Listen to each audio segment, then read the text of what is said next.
Hello everyone, welcome to my YouTube channel. इससे पहले हमने 13 क्लास कंप्लीट कर चुके हैं, जिसमें हमने पॉलिटी की फंडामेंटल राइट्स और इससे पहले हमने पढ़े थे रिट्स कौन जारी करता है, तो सुप्रीम कोर्ट और हाई कोर्ट दोनों जारी कर सकते हैं। अब हम पढ़ रहे हैं फंडामेंटल राइट्स। अब ये पॉलिटी चल रही है जो हमें सीटेट अदर एग्ज़ाम्स में ही यूज़ होगी, ठीक है। तो देखिए, डीपीएसपी की फुल फॉर्म पता होनी चाहिए, directive principle of state policy, और राज्य के नीति निर्देशक तत्व। अब इम्पोर्टेंट बातें हैं सारी, देखिएगा। देखिए, ये पार्ट 4 में आता है, पहले ये ध्यान रखिएगा। पार्ट 4 में है हमारी डीपीएसपी, और ये आर्टिकल कौन सा है, 36 से 51 डीपीएसपी की बात करते हैं सारे आर्टिकल्स, ठीक है। और ये जो डीपीएसपी हमने लिया किससे है, ये आयरलैंड से लिया है, ये भी ध्यान रखिए। और ये डीपीएसपी जो हैं, ये सेंटर और स्टेट गवर्नमेंट को निर्देश दिए गए हैं। मतलब जो सेंटर और स्टेट गवर्नमेंट की या उत्तरदायित्व है या जिम्मेदारी है कि जो डीपीएसपी के 36 से लेके 51 तक जो आर्टिकल्स हैं उनको पूरा करे। जो भी उनमें लिखा हुआ है उन बातों को ध्यान रखकर उन पर मतलब कार्य करे। और ये सेंटर और स्टेट दोनों की जिम्मेदारियां रहेंगी। ऐसा नहीं कि बस सेंटर ही या फिर स्टेट ही, दोनों मिलकर इन काम को करेंगे। जस्टिएबल, इसका क्या मतलब है, इसका मतलब ये है अगर कोई व्यक्ति डीपीएसपी का उल्लंघन करता है या उनको हनन करता है तो आप कोर्ट नहीं जा सकते। जैसे आप फंडामेंटल राइट्स का कोई हनन करता था या उनको कोई चोट पहुंचाता था तो हम सुप्रीम कोर्ट या हाई कोर्ट जा सकते थे, बट डीपीएसपी में हम हाई कोर्ट या सुप्रीम कोर्ट नहीं जा सकते। नेक्स्ट क्या है, नेक्स्ट है डीपीएसपी प्रिपेयर्ड। ये इंपॉर्टेंट क्वेश्चंस हैं, एक एक लाइनर में क्वेश्चंस बनते हैं एमसीक्यूज। तो डीपीएसपी को तैयार किसने किया था, तो तेज बहादुर सप्रू, ये याद रखिएगा, बहुत इंपॉर्टेंट है। किसने तैयार किया था, तेज बहादुर सप्रू ने। अच्छा, इसको जो कॉन्स्टिट्यूशन में ऐड किया गया था, किसके द्वारा ऐड किया गया था संविधान में इसको, डीपीएसपी को, तो बी.एन. राव, बहुत इंपॉर्टेंट है ये भी। किसने ऐड किया, बी.एन. राव ने। अच्छा, इसके एम्स एंड ऑब्जेक्टिव क्या थे डीपीएसपी के, मतलब ये बनाया क्यों गया, इसका उद्देश्य क्या था, तो बहुत इंपॉर्टेंट चीज़, वेलफेयर स्टेट, मतलब कल्याण राज्य बनाना है हमें, और इकोनॉमिक जस्टिस, मतलब सबको आर्थिक न्याय मिलना चाहिए, ठीक है। सब इकोनॉमिक कंडीशन बिल्कुल ठीक होनी चाहिए, ठीक है। नेक्स्ट है डीपीएसपी हैव 3 कैटेगरीज।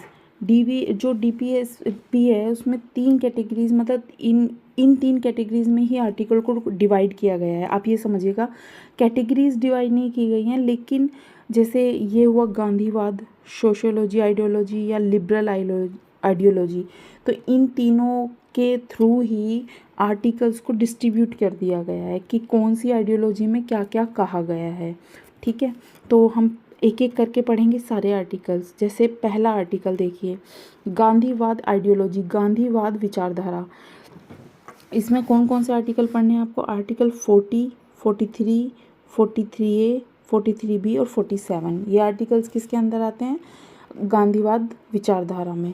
देखिए ये बहुत इंपॉर्टेंट है, ये क्वेश्चन तो मुझे लगता है बहुत बार आया है कि जो पंचायतों का गठन, फॉर्मेशन ऑफ पंचायत कब हुआ है, आर्टिकल 40 के थ्रू। ये ध्यान रखिएगा, बहुत इंपॉर्टेंट है। आर्टिकल 43 क्या कहता है, formation of small scale industries, कुटीर उद्योगों का गठन करना। 43A, participation of labour in factory and industry, मतलब जो मजदूर हैं उनका भागीदारी फैक्ट्री और इंडस्ट्री में भी होना चाहिए, ठीक है। ये हुआ था, अमेंडमेंट हुआ था, ये 42 सेकेंड अमेंडमेंट 1976 के थ्रू इसको ऐड किया गया था हमारे संविधान में। ये ध्यान रखिएगा, 43A। नेक्स्ट है 43B। 43B क्या कहता है, कोऑपरेटिव सोसाइटी की स्थापना करना। कोऑपरेटिव सोसाइटी की स्थापना करना किस में है, 43B में। देखिए, इनसे ही पॉइंट बन जाएगा कि कोऑपरेटिव सोसाइटीज़ किस आर्टिकल के थ्रू बनाई गई, तो 43B। और ये किस अमेंडमेंट की, मोस्ट इम्पोर्टेंट, कॉन्स्टिट्यूशन अमेंडमेंट के थ्रू जोड़ा गया था, 97th कॉन्स्टिट्यूशन अमेंडमेंट। ये भी ध्यान रखिएगा, 97th कॉन्स्टिट्यूशन अमेंडमेंट 2012, जो संविधान संशोधन हुआ था 2012 में, उसके थ्रू इसे जोड़ा गया। नेक्स्ट आते हैं आर्टिकल 47 क्या कहता है, try to raise the nutrition and standard of living, पोषण और जीवन स्तर को ऊंचा उठाना। ये किस में कहा गया, आर्टिकल 47 में। आई होप आपको चीज़ें समझ में आ रही होंगी। तो हम जो हमारी सेकंड आइडियोलॉजी थी सोशलिस्ट आइडियोलॉजी, उसमें हमें कौन कौन से आर्टिकल्स पढ़ने हैं, आर्टिकल 38, 39 और 39A। इसमें भी आप ये बात ध्यान रखिएगा, जहाँ पे भी आपको जैसे 39A B C दिख जाए तो समझ जाइए वो किसी अमेंडमेंट के थ्रू जोड़ा गया है। ये बात हमेशा ध्यान रखिएगा। अब नेक्स्ट चलते हैं। जैसे आर्टिकल 38 क्या कहता है, आर्टिकल 38 कहता है कि हमें सोशल जस्टिस, इकोनॉमिक जस्टिस और पॉलिटिकल जस्टिस देना चाहिए, मिलना चाहिए। मतलब सामाजिक न्याय, आर्थिक न्याय और राजनीतिक न्याय, ये हमें तीनों मिलने चाहिए। ठीक है। आर्टिकल 39 क्या कहता है, इक्वल जस्टिस, समान काम के लिए समान वेतन। ये भी बहुत इम्पोर्टेंट है आर्टिकल है। किस आर्टिकल के थ्रू हमें समान काम के लिए समान वेतन देना है, तो आर्टिकल 39। नेक्स्ट, ये क्वेश्चन आया था सीटेट में ही आया था, जो ये वाला क्वेश्चन है 39A वाला। ये क्या कहता है, मुफ्त कानूनी सहायता, फ्री लीगल एड। ठीक है, ये किसके हैं, 39A। ये क्वेश्चन ना सीटेट में मैंने देखा था, और ये भी 42 सेकेंड कॉन्स्टिट्यूशन अमेंडमेंट 1976 में ही हुआ था। ठीक है, ये ऐड कब किया गया, 42 कॉन्स्टिट्यूशन अमेंडमेंट। एक बात ध्यान रखिएगा, आपने देखा होगा 42 सेकेंड कॉन्स्टिट्यूशन ना बहुत ज़्यादा होते हैं। मतलब 42 जो हमारा ये संविधान संशोधन हुआ है, इसमें बहुत सारे कॉन्स्टिट्यूशन अमेंडमेंट हुए हैं, इसीलिए इसे मिनी कॉन्स्टिट्यूशन भी कहते हैं। किसको, 42 सेकेंड जो संविधान संशोधन है उसको हम मिनी कॉन्स्टिट्यूशन भी कहते हैं। ठीक है, ये बात ध्यान रखिएगा। नेक्स्ट आता है लिबरल आइडियोलॉजी। लिबरल आइडियोलॉजी क्या है, इसमें हमें आर्टिकल पढ़ना है 44, 45, 48, 48A, 49, 50 और 51। ये आर्टिकल्स आते हैं लिबरल आइडियोलॉजी, उदारवादी विचारधारा में। देखिए आर्टिकल 44 क्या कहता है, code of conduct, common civil code, आचार संहिता। ये भी इम्पोर्टेंट है कि आर्टिकल 44 कोड ऑफ कंडक्ट किस में है, आर्टिकल 44 में। कोड ऑफ कंडक्ट का क्या मतलब होता है, जैसे मानिए किसी राज्य में इलेक्शन हो रहे हैं, तो इलेक्शन के टाइम पे आप किसी भी तरह का, मतलब इलेक्शन से ये समझ लीजिए 1 महीना पहले और इलेक्शन के रिजल्ट तक ये जारी रहता है कोड ऑफ कंडक्ट। तो उस बीच आप किसी भी तरह की जैसे वैकेंसीज़ या कोई नई योजना की अनाउंसमेंट नहीं कर सकते। मतलब उस टाइम पे एक ये मान लीजिए जो सरकार है वो किसी तरह का कुछ नया कानून वगैरह नहीं बना सकती है, इतनी सी बात है।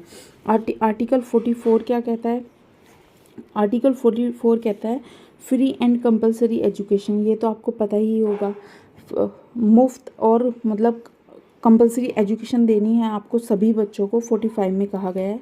48 में क्या गया, scientific and modern development of agriculture and animal husbandry, कृषि और पशुपालन का वैज्ञानिक और आधुनिक विकास। ये भी इम्पोर्टेंट है, जो चीज़ मैं आपको बता रही ना ये क्वेश्चन आए हुए हैं। तो 48 भी इम्पोर्टेंट है कि क्या कहा गया है इसमें, कृषि और पशुपालन का जो वैज्ञानिक आधुनिक विकास करना है। ठीक है, अब 48A क्या कहता है, 48A कहता है कि security and protection of forest, wild life and environment, वन्य जीव और पर्यावरण की सुरक्षा और संरक्षण करना। ठीक है, ये भी ऐड किया गया 42 सेकेंड कॉन्स्टिट्यूशन अमेंडमेंट 1976 के थ्रू। तो ये ध्यान रखिएगा किसके थ्रू कौन सा अमेंडमेंट किया गया और जोड़ा गया। 49 क्या कहता है, प्रोटेक्शन ऑफ हिस्टोरिकल मोन्यूमेंट, ऐतिहासिक स्मारक का संरक्षण। ये भी इम्पोर्टेंट है कि किसमें कहा गया है कि हमें जो ऐतिहासिक स्मारक हैं उनका ध्यान रखना है, उनका प्रोटेक्शन करना है। आर्टिकल 50 क्या कहता है, आर्टिकल 50 कहता है separation of judiciary for executive, न्यायपालिका को कार्यपालिका से अलग करना। ये भी इम्पोर्टेंट है। Article 51 international security and international peace, अंतर्राष्ट्रीय सुरक्षा और अंतर्राष्ट्रीय शांति। तो यहाँ पे ये आर्टिकल्स ख़त्म होते हैं। इन आर्टिकल्स को एक बार और पढ़ लेना, इन आर्टिकल्स में से ही क्वेश्चंस बन जाते हैं MCQs, और बहुत अच्छे क्वेश्चंस बनते हैं। तो मैंने एक एक आर्टिकल बहुत सोच समझ के लिखा है और इम्पोर्टेंट बहुत है एक एक आर्टिकल आपके लिए। अब देखिए कुछ नोट है, इस नोट को भी ध्यान रखिएगा। एक व्यक्ति थे केटी शाह, इन्होंने क्या कहा, डीपीएसपी एक ऐसा बैंक का चेक है जो बैंक की सुविधा अनुसार अदा किया जाएगा। ये किसने कहा? केटी शाह ने कहा, ये ध्यान रखिएगा। अच्छा जी, ये आपका डीपीएसपी यहाँ कंप्लीट हो गया है।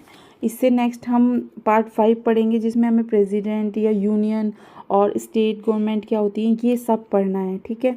तो आप ऐसे ही चैनल पे बने रहिए। अगर आपको वीडियो पसंद आती है तो लाइक कीजिएगा, सब्सक्राइब कीजिएगा और बेल आइकन ज़रूर दबा दीजिए ताकि आपके पास ऐसी नोटिफिकेशन पहुंचती रहे। Thank you so much, take care, bye bye.